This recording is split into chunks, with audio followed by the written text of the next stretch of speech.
Hey Fishos, get a look at this. We've got the Murrumbidgee River getting close to the top of the bank. Hope it doesn't get too much higher, but look, it's going to be absolutely amazing for the start of the next season. I kid you not, it'll be brilliant. I reckon we'll get a yellow belly spawn, which is just what we need. And things are looking pretty darn promising. The dams are all pretty well 100% full, and there's not a lot of reports flowing in, but I did get a couple from the Hume Weir. The redfin are really firing up down there still. A lot of good size reddies coming out of there, and still some nice trout, and it's rising, so that's only a bit of a plus for that.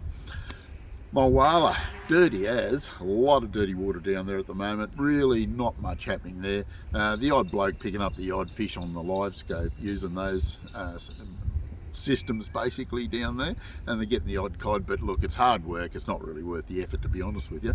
But one thing I did find out, they're getting a few nice yellow belly down below Mulwala in the river. The river's just about breaking the banks down there too, but the yellows are up in the shallows feeding, and they're getting them on bait, and there's been some catches of 5, 10 for the day, that sort of thing, so looking promising down there. The river here won't be sort of great to fish for the next few weeks, but look, seriously, if you wanted to wander around the bank throwing a few surface lures around, I reckon you might be pleasantly surprised. Give it a go. I'm in Creek, Bundajerry Channel, certainly worth the effort.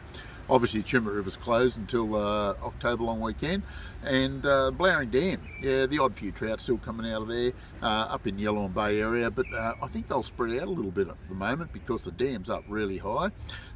It's actually just about to go over the top. A little bit of a breeze will blow a little bit of water over the top of the spillway there, so it's certainly worth a bit of a nosy. Go up and have a bit of a look, and you might see all those big yellows and cod cruising the dam wall. That'll be worth a bit of a look, I can tell you now. Tell Bingo, yeah, no worries, go up and get a few reddies, a few trout. It's not a lot of reports on the trout scene, but the redfin seem to be pretty good up there. Yukonbean, Tentangra, Jindabyne, still no reports from Tentangra. Yukonbean and Jindabyne, enough trout to keep excited. A lot of snow around.